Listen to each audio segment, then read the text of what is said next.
Amigo leitor, amiga leitora do blog Loucura por TV, a partir de agora nós vamos começar uma nova fase do nosso blog. Vamos levar até você entrevistas, reportagens, matérias especiais, tudo produzido exclusivamente para você que nos acompanha já há 2 anos. E acho que a primeira matéria não poderia ter lugar melhor para nós começarmos, aqui no Museu da TV Brasileira. E eu encontrei com Vida Alves, atriz, apresentadora e que deu uma entrevista muito legal pra gente. Eu quero que você confira essa entrevista e conheça um pouco deste museu, um lugar realmente encantado e muito bacana para quem curte a história e a memória da nossa TV. Vamos conferir.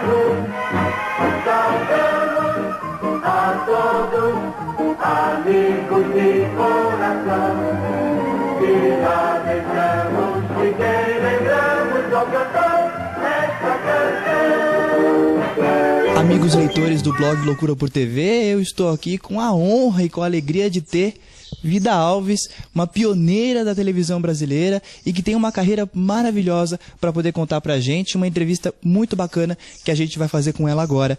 Tudo bom, Vida Alves? Tudo bom, estou às ordens. Eu acho que a gente nasce ou não com essa vontade. Não me lembro de deixar de ter vontade de cantar, de dançar, tanto que eu e a minha irmã, principalmente a minha irmã mais velha, mas minto, também a outra irmã, os irmãos não, éramos 5, 3 mulheres. Nós 3 acabamos nos encaminhando para rádio, eu para a televisão e a outra minha irmã para o jornalismo. Como aconteceu o seu ingresso, tanto no rádio quanto na televisão? Meu pai era um engenheiro carioca, mas era poeta, ligado a coisas e a pessoas do meio. Só que ele adoeceu fortemente, ficou tuberculoso, foi morar em Minas, nas montanhas mineiras, casou-se com uma mineira, mas viveu só 8 anos, depois faleceu. Nesses 8 anos ele foi diretor de uma escola, de um colégio, e ele ali fez concurso de beleza, ele fez muitas coisas artísticas. Viemos morar em São Paulo com o falecimento dele, e a minha mãe queria ser, de certa forma, dar uma sequência a esta tendência do meu pai. E ela precisava também que a gente ajudasse no feijão com arroz. Fomos morar na Bela Vista, onde havia a Rádio São Paulo. Mas com 9, 10, eu já comecei em rádio. Fomos na Rádio São Paulo, eu e a minha irmã menor, e ela foi imediatamente contratada. Eu fiquei de escanteio, com uma cara de taxa, muito infeliz. Mas como eu ia, como eu voltava, eles acabaram me pondo num papelzinho qualquer, um papel de menino. O meu primeiro papel em rádio teatro foi como Raulzinho, me lembro, porque todos os meus coleguinhas riram, gozaram, caçoaram. Como você vai fazer um menino? É que um menino ou uma menina de 9, 10 anos tem a mesma voz. Após dificuldades iniciais de toda a carreira, eu acredito, eu tive muitas. Eu fui mandada embora quando eu estava com 14, 15 anos, 5 vezes no mesmo ano. Porque era um ano político, todo mundo vendeu emissora e o outro não queria a mesma programação e limpava o cast. E lá ia eu. E assim cheguei às emissoras associadas do Chateaubriand. E foi ele quem comprou a primeira emissora de televisão. Então foi a televisão que veio atrás de mim. Não fui eu que fui atrás dela. Como surgiu o convite para a primeira novela, A Sua Vida Me Pertence? Uma consequência também natural. Quando a televisão foi inaugurada, setembro de 1950, eu estava grávida, era casada com um italiano, então eu dizia encinta. Eu estava encinta de 8 meses e pouco. Em outubro eu dei à luz. Quando no ano seguinte, 51, o Walter Foster resolveu fazer uma novela, qual era uma cara pouco usada, não tinha aparecido na televisão. Eu era uma cara fresca, bonitinha, acho, pelo menos diziam, engraçadinha e disposta e feliz de ser escalada. Ele explicou como seria a novela, que iria acontecer a famosa cena do primeiro beijo. Eu estava ali toda faceira, toda feliz, mas fiquei assustada. Falei, e agora? E o marido? Como é que eu faço? Ele falou, o seu marido é um homem inteligente, era engenheiro também, italiano. Ele sabe que nos filmes tem beijo, mas televisão não tem, nunca teve. Vai ter um beijo técnico, não ensaiaremos, só marcaremos. E ele respeitou o combinado e disse, põe a cabeça assim, faz assado, entende? Põe a mão assim, fecha os olhos assim, abre um pouquinho a boca assim. Fez todas aquelas coisas, caras e bocas, e eu repeti as caras e bocas e só, com todo respeito, beijo técnico. A senhora também escreveu novelas para a TV. Quem incentivou a senhora a escrever essas novelas? E como é escrever para tanta gente, acompanhando uma história sua, que é a companhia para muita gente? Gostoso. Agora, quem aconselhou? Ninguém. Eu fiz direito. E eu fiz no Lago São Francisco, famoso, salas enormes, número de alunos enormes. Eu sentava lá atrás, levava um bloco de papel e comecei a achar, às vezes, as aulas cassetes, enjoadas, professores catedráticos. Eu fui percebendo que o meu coração voava. Eu comecei a escrever coisas. E aí eu mostrei para o diretor artístico da rádio Tupi, comecei a levar alguma coisa e ele começou a utilizar num pequeno programa do fim da tarde, chamado Encontro das 5h30. Era um programa em que focalizava namoradinhos, historinhas entre um homem e uma mulher e o amor. E eu então deitei, rolei, fiz vários e comecei. Depois disso fiz novelas e depois disso fiz para a televisão, além de novelas, programas seriados, um dos quais muito bom, que se chamou Tribunal do Coração. Foi um programa realmente bom. Como foi a transição da dramaturgia para ser apresentadora de TV, encarar o público, comunicar-se diretamente com o público? Foi difícil. Eu até hoje me encabulo disso. Eu era uma boa redatora e não era uma boa apresentadora. Eu ficava nervosa. Eu acho graça porque hoje eu me considero a maior cara de pau em público. Verdade que eu treinei bastante, mas no começo eu não tinha essa espontaneidade, essa vontade de falar bobagem, essa vontade de rir, de inventar coisinha, não tinha. Eu fazia... Então eu era rígida e acho que sem graça. Mas me deixavam ficar porque vai ver que eu era necessária, não sei. Naquele tempo, todos nós fazíamos muitas atividades, não só eu, vários. Eu era contratada como atriz, apresentadora, redatora, diretora, produtora de rádio. Quando veio a televisão, atriz de rádio e TV. Olha que fácil para eles e barato, porque nós todos achamos bom. Ninguém disse, mas eu vou ganhar mais? Não, eu quero fazer TV. Todos nós, aos 20, 21 anos, você quer, você não pergunta quanto custa. A senhora também foi pioneira na transmissão a cores. O programa Vida em Movimento, que foi da TV Gazeta, foi um programa seu, que foi transmitido a cores. Como foi essa transição? Como foi houve recomendações da direção para essa nova tecnologia? Foi um dia de rainha. E rainha não aceita muito palpite. Ou não deram. Eu sei que eu tinha dúvidas. Por exemplo, arranjei um vestido de 2 cores. Pensei numa frase em que eu dissesse: o mundo é colorido. Os passarinhos têm cores. As árvores têm vários tons de verde. Por que vamos mostrar o mundo a vocês tudo em branco e preto?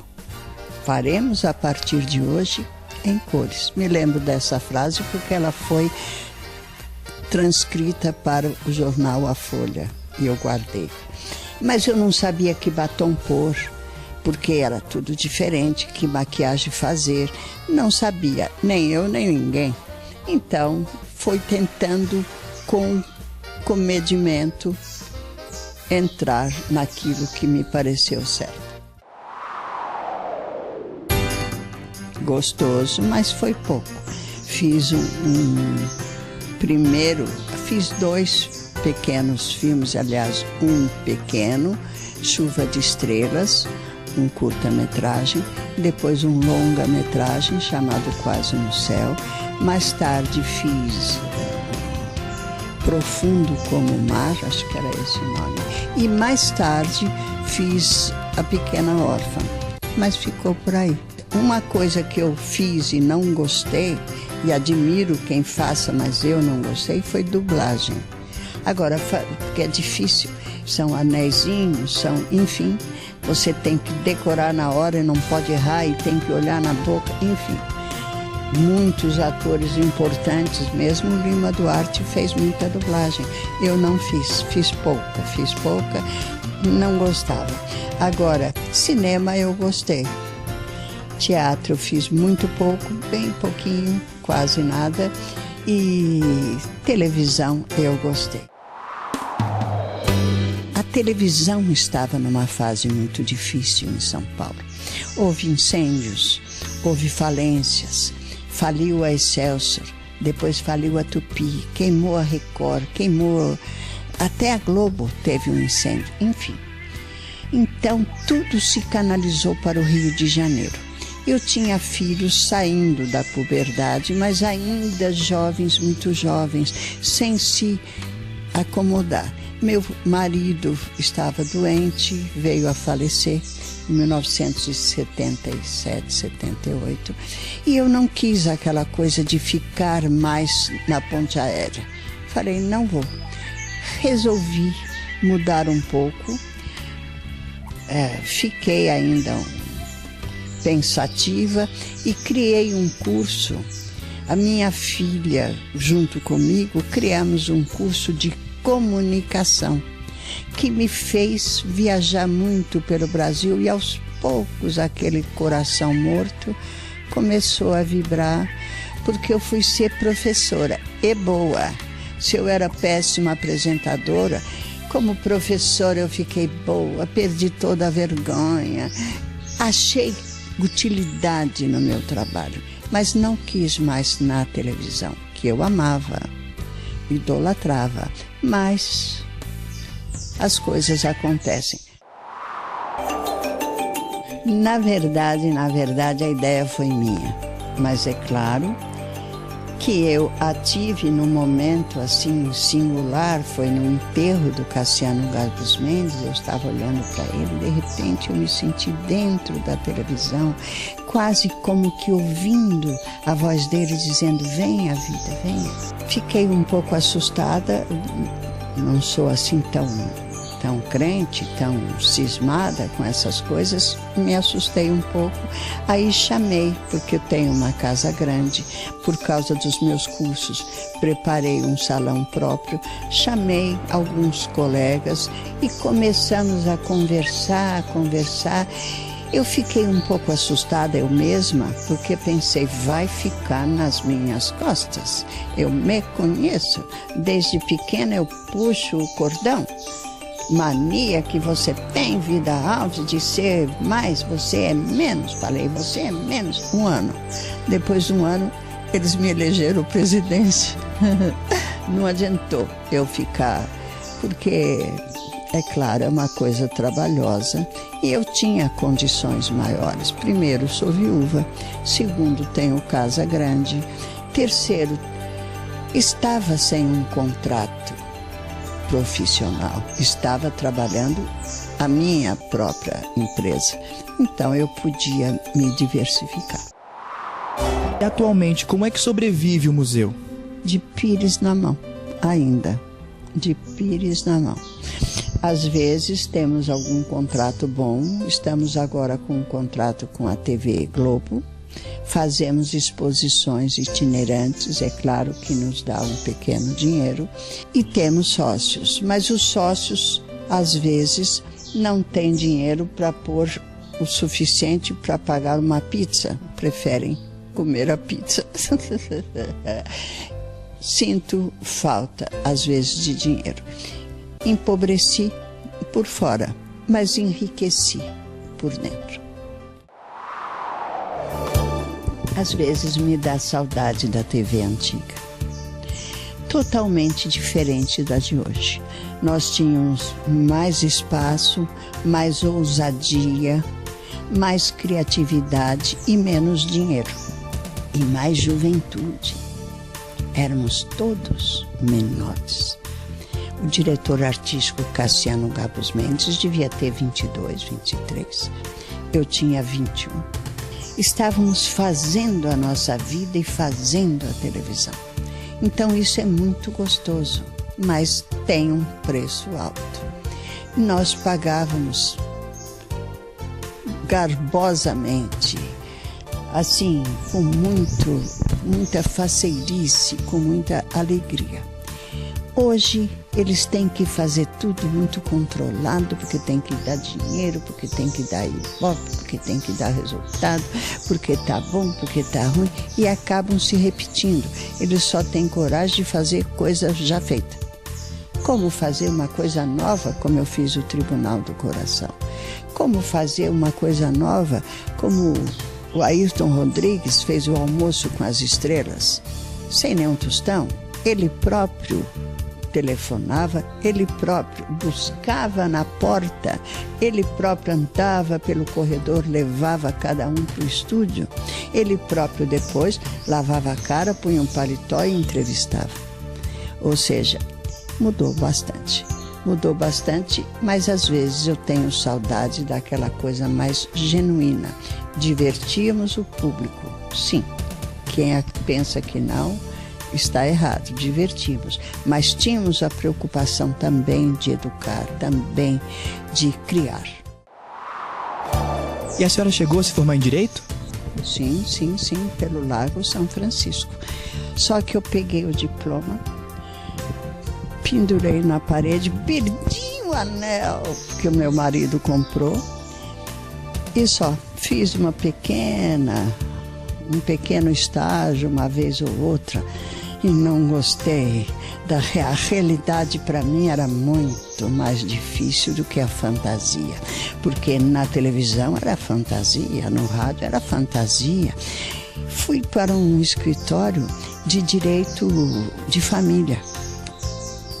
Um casal, médicos e um filho cego. Nenhum dos dois queria a guarda do filho. Quase que eu levei o filho para mim. Mas eu não podia, não tinha cabimento, eu já tinha os meus filhos. Aquilo me deu uma dor de barriga. A minha tripa se revoltou.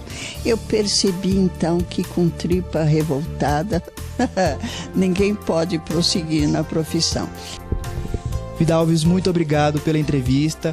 Fico muito contente de ter você como a primeira entrevistada do nosso blog. É um blog que, assim como o museu, ele tem uma finalidade de levar e resgatar a história da televisão brasileira através dos seus programas, através da história das emissoras e de pessoas que fizeram a diferença na história da televisão brasileira, que se hoje ela é tão reconhecida, se hoje ela é tão premiada mundialmente, se deve ao trabalho que vocês pioneiros começaram lá em 1950 com parcos recursos, mas com muita criatividade e com muita energia. Os meus parabéns pela linda trajetória e muito obrigado pela entrevista. Eu é que agradeço a você e a menina que está ali na parte técnica, porque é de jovens como vocês que nós precisamos. Nós éramos jovens como vocês e desejosos de acertar, como eu tenho certeza que vocês vão conseguir. Obrigada. Eu é que agradeço, muito obrigado, e em breve a gente volta com mais entrevistas e com muito mais novidades no blog Loucura por TV. Até lá!